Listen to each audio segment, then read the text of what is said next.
I still remember the day she handed me the list. No warning, no explanation, just a folded piece of paper and her calm, almost mechanical voice saying, "Do this, and don't ask questions." I wasn't sure what to make of it. At first, I thought it was just another one of Rachel's ideas. She had a way of pushing things to the edge. Our entire relationship was a series of projects she took on to improve us, whether it was the time she insisted on getting a plant, only to forget to water it for months, or the personal growth journals she had us start, but we never completed. I'd learned to roll with it.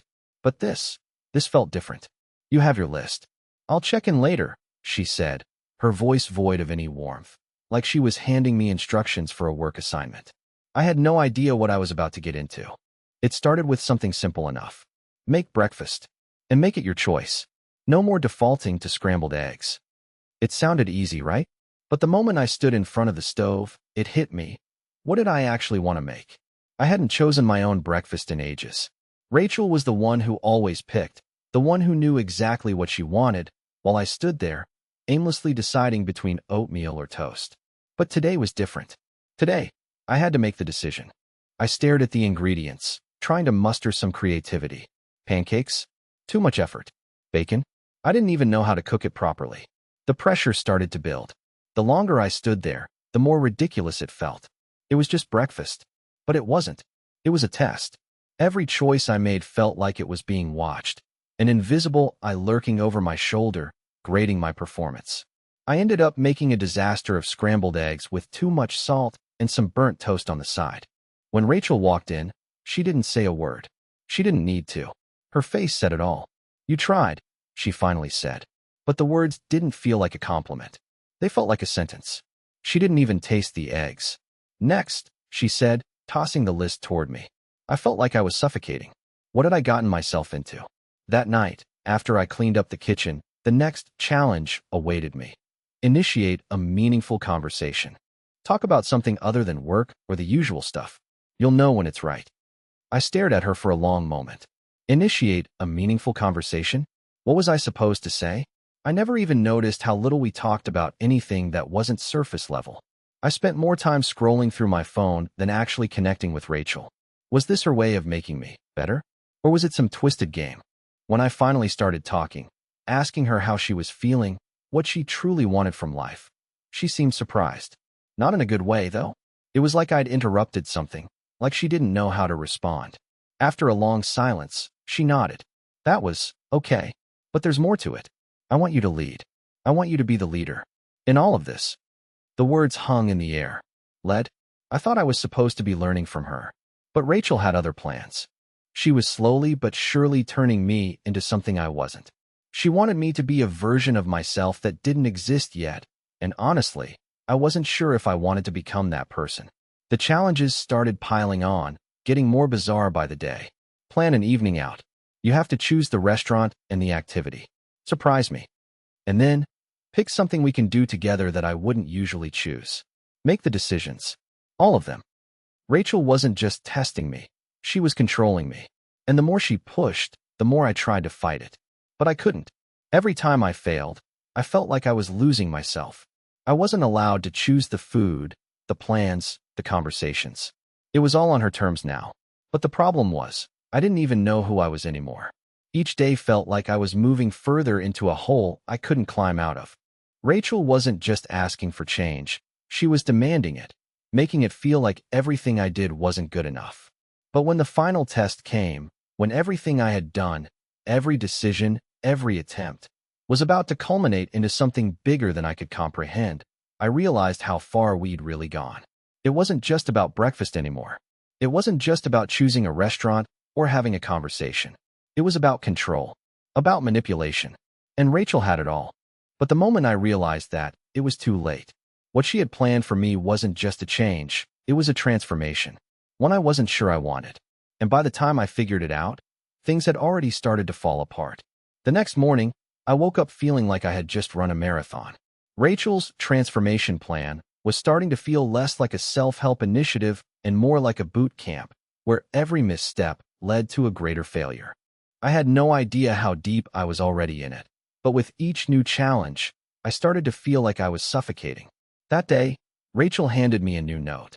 No smile, no words of encouragement, just a clean sheet of paper with a simple instruction. You need to show more initiative today. Do something for me without being asked. Do it completely on your own. Now, at first, this sounded doable. Simple, right? I mean, how hard could it be to do something without being told? But the deeper I thought about it, the more I realized this wasn't just about doing something. It was about doing it right. Doing it in a way that met her expectations. Expectations that were constantly shifting, growing higher, and more unattainable. And it seemed like I was never going to hit the mark. The entire morning went by in a haze of confusion. I washed the dishes, picked up around the house, even ran errands, thinking this would be enough. But when Rachel came home, she looked at me like I had done nothing at all. You call this initiative? This is what you do every day anyway. This isn't what I meant, she said, her voice cold. You're missing the point. You need to surprise me. Do something out of the ordinary. Push yourself. I felt like I was spinning. Every effort I made seemed to fall flat. The pressure was mounting. And the worst part? I couldn't even understand what she wanted from me anymore. Was this her idea of love? Or was she trying to break me down? Tonight, we're going out. I want you to plan everything. Everything, Rachel added before disappearing into another room. You're supposed to be leading, Clark. I don't want to hear your excuses this time. So that night, I tried, really tried, to do what she asked. I picked a restaurant, made a reservation, and decided we'd take a walk afterward, just like we used to when we were first dating. I wanted to show her I could take charge, that I could be the husband she wanted me to be. When I arrived to pick her up, she was already standing outside, looking unimpressed. I thought maybe the evening would turn around, but then Rachel stepped into the car, barely glancing at me. She didn't say anything, and the silence between us was deafening. I took us to the restaurant I thought she would love, a fancy Italian place we used to frequent. But the moment we walked in, I could see her face drop. She didn't even need to say a word. Her expression said it all. This wasn't the surprise she was hoping for. This place, Rachel finally muttered, her voice a mix of disbelief and disappointment. Clark, you know I've been on a health kick. I don't even eat pasta anymore. I froze. Of course, I knew that. But I thought she'd want the comfort of something familiar. I thought it would be the right thing to do. But it wasn't. It never was. She didn't even touch her food. After dinner, we went for the walk I'd planned, hoping that the fresh air might help. But the conversation was strained.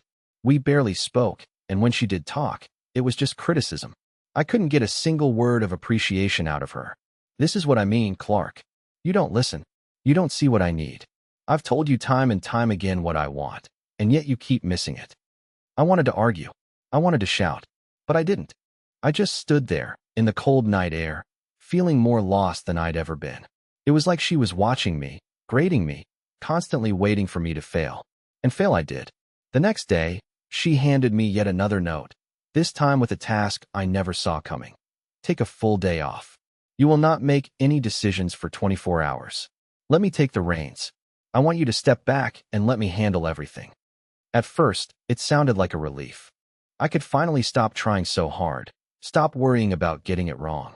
But it wasn't that simple. The moment I let go and gave her control, I felt powerless. The house became her territory. The decisions were hers to make. I felt like a spectator in my own life, waiting for her to tell me what was happening next.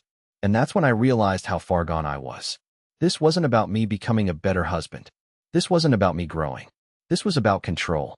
Rachel didn't just want to change me. She wanted to remake me into someone who would never question her, someone who would follow her lead in every single aspect of our relationship. And the more she tested me, the more I felt myself slipping away. But I wasn't ready to confront it yet. I wasn't ready to admit that the woman I loved had been slowly reshaping me into something unrecognizable. That night, as I lay in bed, I felt a cold knot in my stomach. There was no going back from this. No matter what I did, no matter how hard I tried to please her, I was failing. And I was beginning to wonder, was I ever going to win her approval? Would this ever end?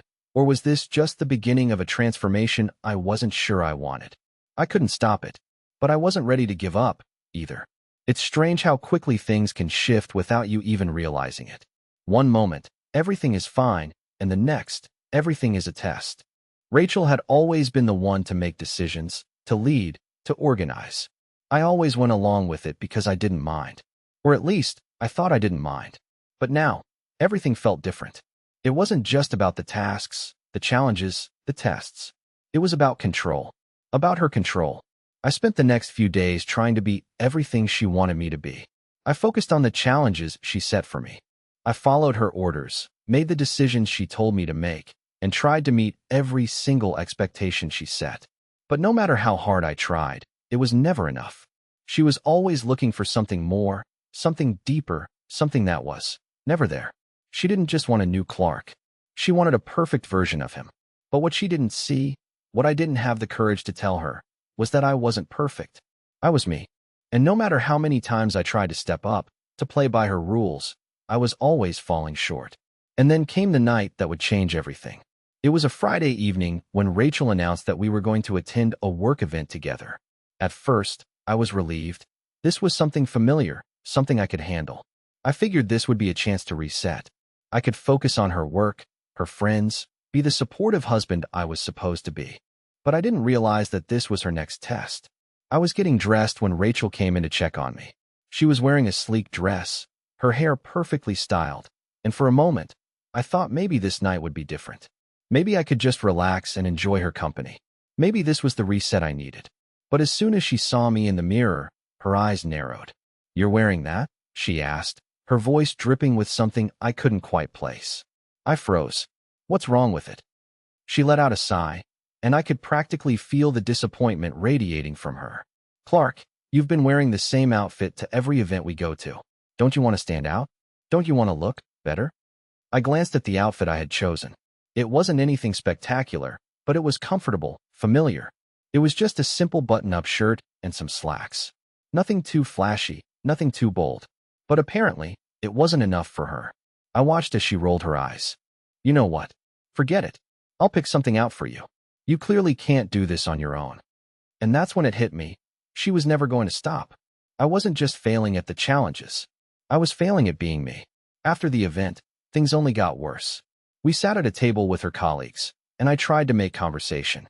I really did. I tried asking questions, keeping up with the group, participating in the banter. But every time I opened my mouth, Rachel shot me these looks. She'd roll her eyes, or sigh heavily. I could feel the weight of her disapproval hanging over me like a dark cloud. It was one of those moments where you realize that no matter what you do, it's never going to be right. I wasn't just struggling with the tests anymore. I was struggling with her. And somewhere deep inside, I knew I couldn't keep pretending like everything was fine.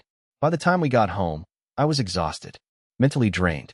I could feel the tension between us, even though Rachel didn't say a word. She just went to bed without a glance in my direction, and I was left standing in the hallway, staring at the empty space she had left between us. The next day, I tried to reach out. I texted her a few times, asking how she was doing, trying to connect. But she didn't respond right away. In fact, she barely responded at all. It was like we were living in two different worlds, two different realities. And yet, I couldn't walk away. I was too deep in this.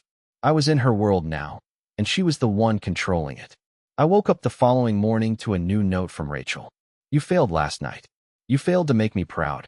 I don't want excuses. I want you to figure out how to be someone who doesn't disappoint me. Prove you can do better." I stared at the note, my stomach sinking. She had marked my failure. She had written it down as if it were some kind of permanent record of my inadequacies. I didn't know what she wanted from me anymore. I didn't know who she was turning me into. But what terrified me the most was this. I wasn't sure how much longer I could keep pretending I was fine with it. And yet, I wasn't sure I could stop. The next challenge came the following day. "You're going to fix this. You're going to prove you can be more than what you've shown. I want you to plan a weekend getaway for us, completely on your own. No help from me. And if you fail again, I won't be here next time." The words hit me like a punch to the gut. She was giving me one last shot. I was running out of time. And I knew, deep down, that if I failed, it wouldn't just be the end of this challenge. It would be the end of everything. It was time to decide. Would I rise to the occasion, or would I fall apart like I always seemed to do? But as I stood there, staring at the note, I realized something. The hardest part wasn't the challenges themselves. The hardest part was the fear of what would happen when I couldn't meet her expectations. And that fear was becoming a weight I couldn't carry much longer. I couldn't shake the weight of her words. "If you fail again, I won't be here next time." Those words echoed in my mind, a constant reminder that Rachel was not joking. There was no room for mistakes anymore, no margin for error.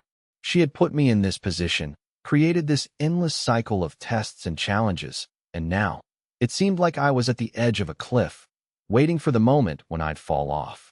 The weekend getaway. This was the final test. She had given me one task, to plan a weekend away, completely on my own, without her help. I had to surprise her, prove that I could be the man she wanted, the one she envisioned in her transformation plan. I thought about it long and hard, staring at the list of tasks she had given me over the past few weeks. Each one felt like another nail in the coffin of my self-worth. But this was different. This was the moment that would either make me or break me. I knew that if I didn't get this right, Rachel would walk away. I couldn't let that happen. I couldn't lose her. Not after everything we'd been through. Not after all the time I'd spent trying to change, trying to fit into the mold she had made for me. But as the weekend approached, I started to feel a gnawing sensation in the pit of my stomach. What if I failed again? What if I wasn't enough? I spent hours researching places to go, hotels, activities. I wanted it to be perfect. I wanted to show Rachel that I could handle this. But the more I tried to plan, the more it felt like I was going in circles. It wasn't just about picking a location or booking a room. It was about her expectations. What did she want? What would she like? I had no idea anymore. It wasn't about me making a decision that felt right to me. It was about doing what she would approve of. And that pressure was suffocating.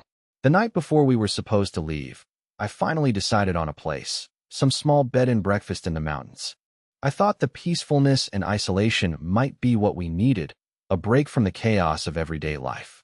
But the moment I told Rachel, I could see the disappointment in her eyes. She didn't say it out loud, but I could tell. She didn't want the quiet. She wanted something else. But it was too late to change anything now. We drove to the bed and breakfast the next morning. The drive was filled with tension. I tried to make small talk, tried to keep the atmosphere light, but Rachel barely responded. I kept catching her glancing at her phone, her face unreadable. I couldn't help but feel like I was walking on eggshells. She didn't seem excited. In fact, she didn't seem anything at all. The more I tried to push for a positive conversation, the more she pulled away. When we arrived at the B&B, the moment we walked into the cozy little cabin, I could feel the tension between us grow. Rachel barely looked at the place. She went straight to the window, staring out into the distance as if she were miles away. I stood there, feeling stupid, my stomach twisting in knots. This was supposed to be a gift, a way to prove myself. But it was already falling apart. "Do you like it?"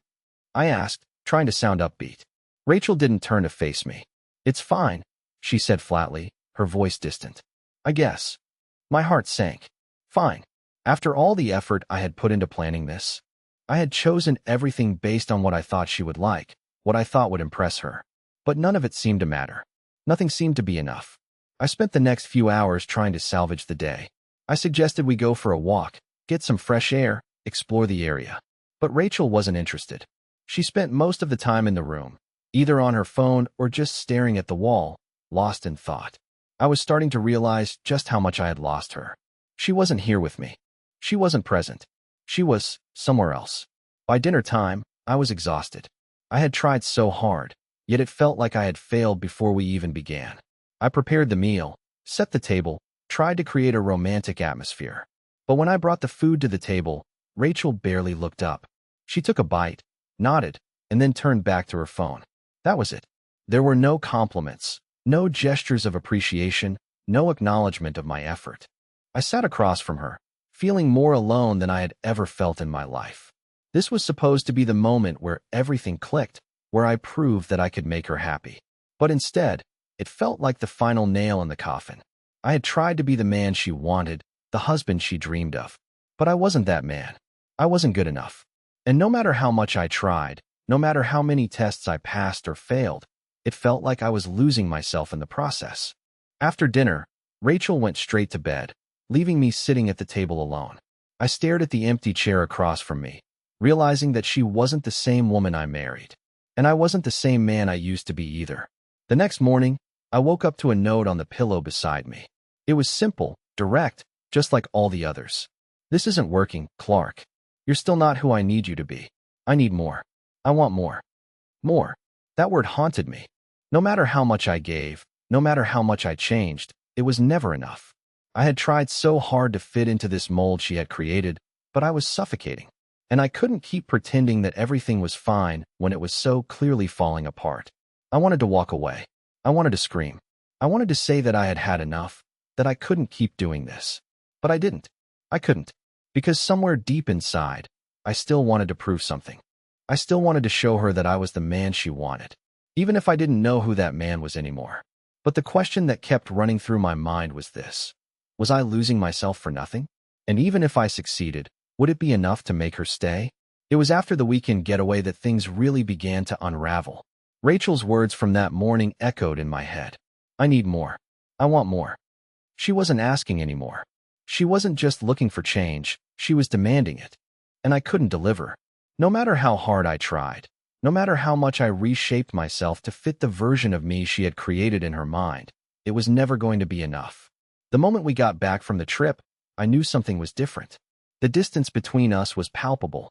Rachel didn't speak to me much, barely acknowledged me when I tried to ask her how the weekend had been. She was cold, distant. It was as if the transformation she wanted had already failed. I had already failed. And I couldn't figure out how to fix it. That evening, after dinner, she handed me another note. No surprise there.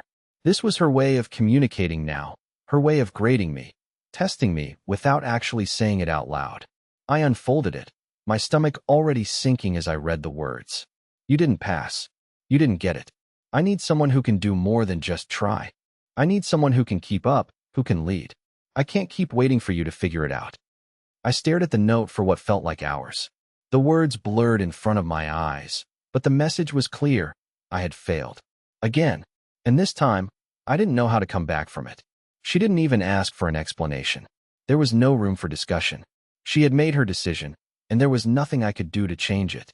But as I sat there in silence, the weight of the failure settling deep in my chest, I realized something that struck me harder than anything else. I was losing Rachel. Slowly but surely, I was losing her, and it wasn't because of the things I had or hadn't done. It was because of her expectations I could never fully meet. The next morning, I didn't try to fix things. I didn't try to talk her into understanding. I just waited. I knew there was nothing left to say. She had made up her mind. And as much as I hated it, as much as I wanted to change, I realized that I had become something I wasn't. I was no longer the man I used to be, the man I wanted to be. I had become a shadow of myself, constantly chasing after a version of me that didn't exist. Rachel went on with her day, as if nothing had changed. She was distant, yes, but she didn't say anything more about the note. It was like the subject was closed, but I knew better. She had already moved on in her mind. She had already decided that I wasn't the man she needed, and nothing I could do would change that. I spent the next few days in a haze. I kept trying to piece together the moments of the past few weeks, trying to understand where I went wrong. Was it the breakfast I made? Was it the trip? Was it everything I didn't do, or everything I did wrong? I couldn't even pinpoint the moment where it all started falling apart. All I knew was that Rachel wasn't the same woman I married. She was more focused on reshaping me than on being with me, and I wasn't sure if I could keep pretending I was okay with it. On the fourth day after the note, I walked into the living room to find Rachel packing a suitcase. The finality in the air was suffocating. My heart dropped into my stomach. "Where are you going?" I asked, my voice barely above a whisper. Rachel didn't look up from her packing. "I'm leaving for a while. I need space. I need to think. I'm not sure where this is going anymore, Clark." The words hit me like a slap. Space. Think. This wasn't the same woman who once promised she would never leave. The woman who swore we were a team. Now, it felt like we were strangers, like everything we had built had disintegrated in front of my eyes, piece by piece. But why? I stammered, trying to make sense of it all. What happened? We were fine. I was doing everything you wanted. I've been trying. I've been trying so hard. Rachel paused for a moment, then turned to face me. There was no sympathy in her eyes, no understanding. Only coldness. "You've been trying, Clark. But you've been trying for me. You haven't been trying for yourself. I need someone who can take charge, who can be confident, who doesn't need to constantly ask for permission to make a decision. I don't need a project. I need a partner." Her words stung more than anything she had ever said. It wasn't about me anymore. It was about her need to control, to reshape me into this ideal version she had in her mind. And no matter how much I tried to adapt, it was never enough. "I'm sorry," she said, her voice emotionless. "But this isn't working. I need to figure out if this is something I even want anymore." And with that, she walked out of the room, leaving me standing there, frozen in place. I wanted to yell, to ask her to stay, to tell her that I could fix it, that we could fix it. But I knew better. There was no going back. The moment I had agreed to play by her rules, to fit into the mold she had created, was the moment I lost myself. As Rachel walked out the door, I felt something snap inside me. I had given everything to her. I had tried to be the man she wanted, the man she demanded. But in the end, I had lost everything. The man I had been before, confident, independent, free, was gone. And I had no idea how to get him back. The next few days felt like a blur. I didn't know what to do with myself. Rachel had left, just like she said she would. She took her things, some clothes, a few personal items, and walked out the door, leaving me with nothing but silence. For the first time in years, the house felt unbearably empty. I never thought I'd miss the sound of her voice, the way she would move around the house with a quiet energy. But now, all I had was this void, this crushing absence. The emptiness wasn't just in the house, it was in me. I couldn't focus on anything. I sat in the living room, staring at the space where we had once laughed, argued, made plans. Now, it was just a cold reminder of everything I had lost. And the worst part? I didn't even know where to begin to pick up the pieces. I tried to reach out to Rachel, texted her, called her, but every time, she didn't respond. It was like I had been erased from her life.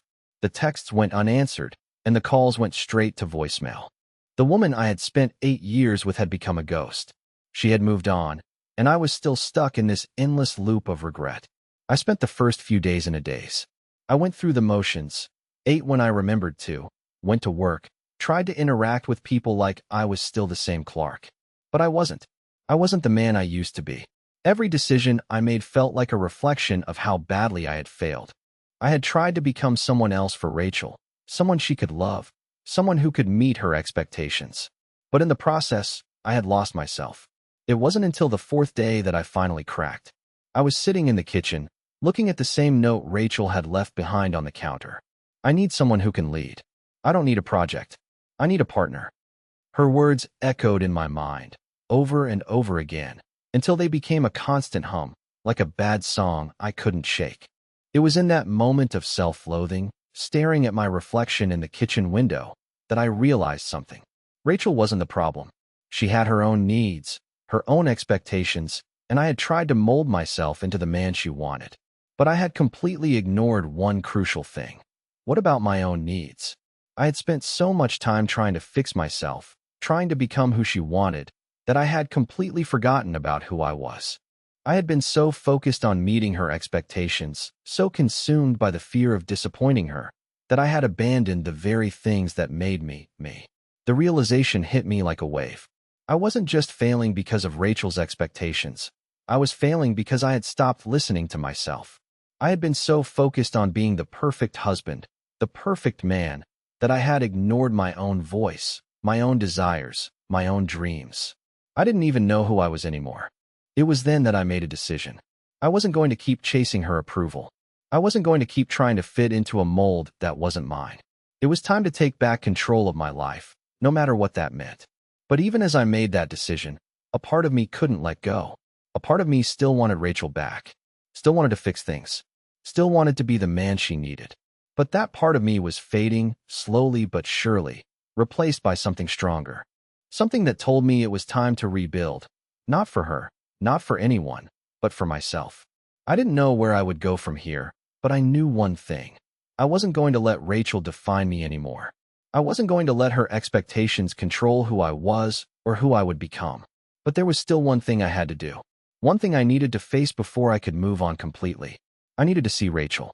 I needed to look her in the eyes and tell her the truth, that I wasn't the man she wanted me to be, and that I wasn't going to be that man anymore. I needed to be honest with myself and with her. And so, I made the decision to go to her, to confront her, to face the aftermath of everything we had been through. I wasn't sure if she'd want to hear it. I wasn't sure if she'd even care. But I had to do it. I had to stop running. I had to stop hiding. It was time to face the woman who had changed me in ways I never could have imagined, and it was time to face the man I had lost along the way. The moment I stepped out of the house, I felt something shift within me. It wasn't relief. It wasn't closure, but it was something close to freedom. For the first time in weeks, I felt like I was in control again.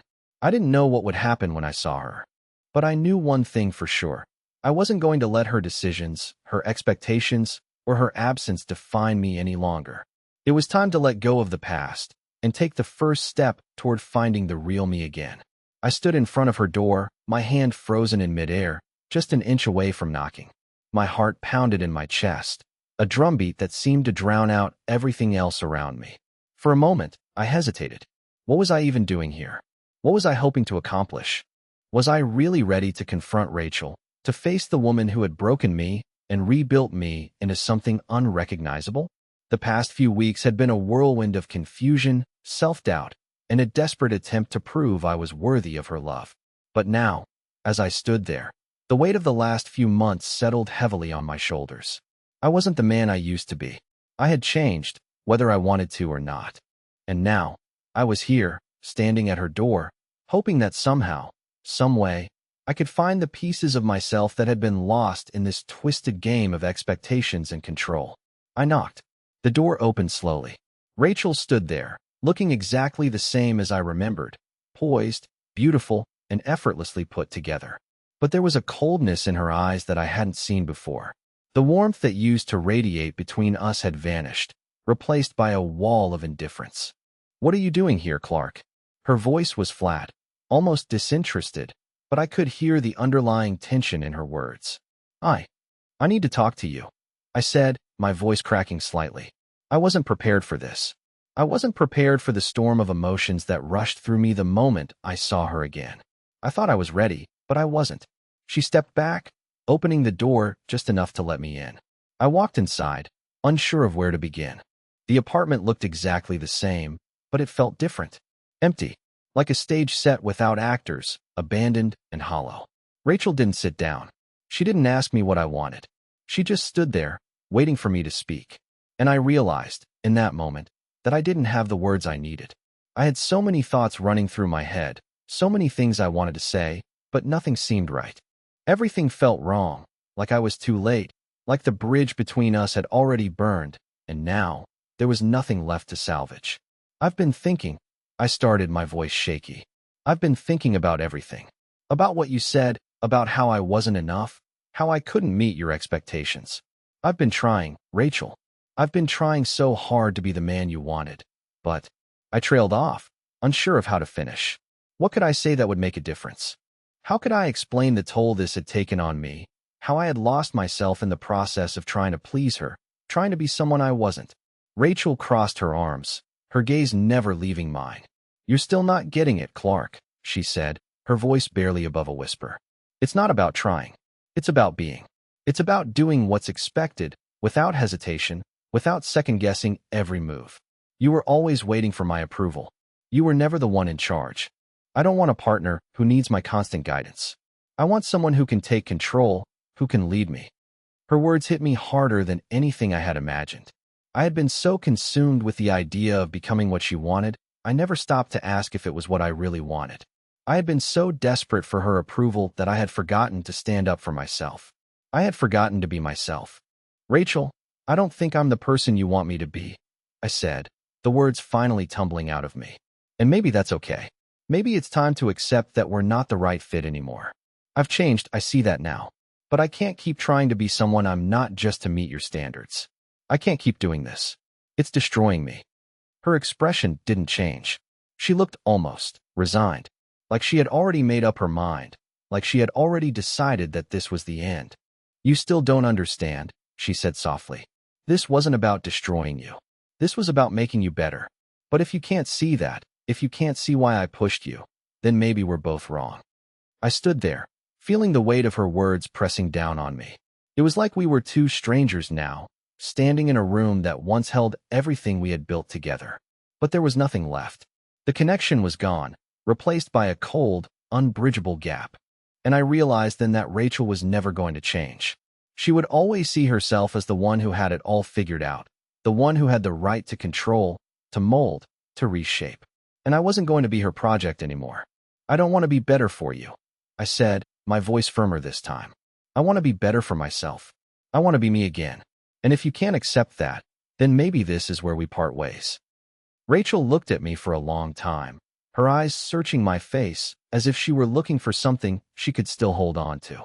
But after a few moments, she sighed and nodded slowly. Maybe you're right, she said, her voice distant. Maybe we've both been trying to change each other for too long. And just like that, the air between us shifted. There was no anger, no bitterness, just an acceptance that this was the end. We had reached the point of no return. I'll leave you to it, she added, turning toward the door. I think it's time we both moved on. I nodded, unable to say anything more. The weight of it all settled over me like a blanket, but for the first time in weeks, I felt free. I didn't know what the future held, but I knew that I could finally begin to rebuild. I left her apartment that night, stepping into the cool night air, and for the first time in a long time, I felt like I was finally stepping out of the shadows. The man I had been, lost in the expectations and demands of someone else, was gone. And for the first time in what felt like forever, I could breathe. The weeks that followed were a blur, a strange mix of freedom and uncertainty. I had walked away from Rachel, from the version of myself I had tried so hard to be, and it felt like stepping into a completely different life. At first, it was terrifying. There were days when the weight of everything still lingered, when I found myself questioning if I had done the right thing. But with every passing day, I began to realize that walking away wasn't the end. It was the beginning of something new. I took time for myself, something I hadn't done in years. I started doing the things I had once loved, things that Rachel never understood. I went back to painting, something I hadn't picked up in years because she always said it was a waste of time. I started running again, feeling the wind against my face and the freedom of moving without anyone's expectations following me. I reconnected with old friends, people I had neglected for far too long, and I began to remember who I was before I became someone else. But the real change didn't happen overnight. It wasn't just about rediscovering hobbies or reconnecting with people. It was about learning to trust myself again, learning that I didn't need anyone's approval to be enough. I didn't need to meet anyone's expectations to feel worthy. I had always been enough, just as I was. And then, one day, as I sat in a quiet cafe with a coffee in my hand, I realized that I was happy, not because I had fixed everything or because I had some grand revelation, but because I had found peace. I had found the strength to let go of the past and the courage to move forward. It wasn't easy. Letting go of Rachel, of the life I had thought was meant for me, was one of the hardest things I had ever done.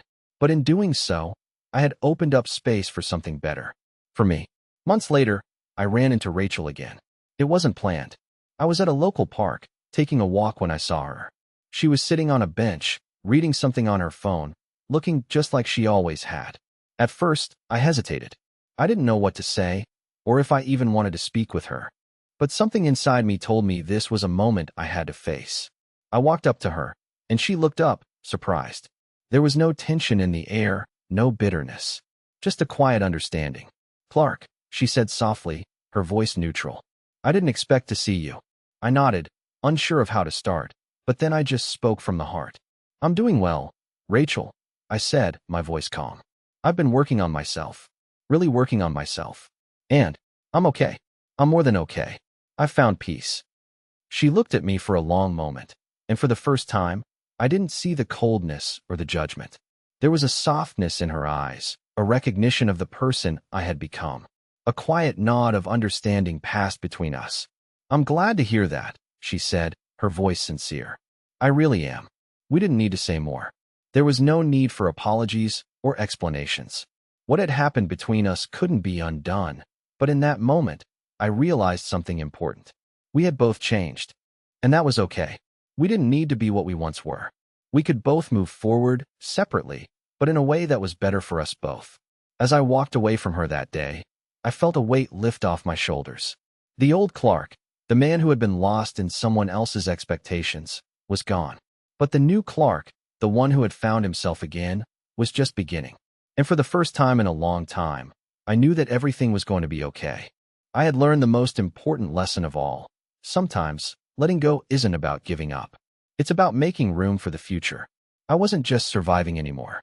I was living, and that was enough.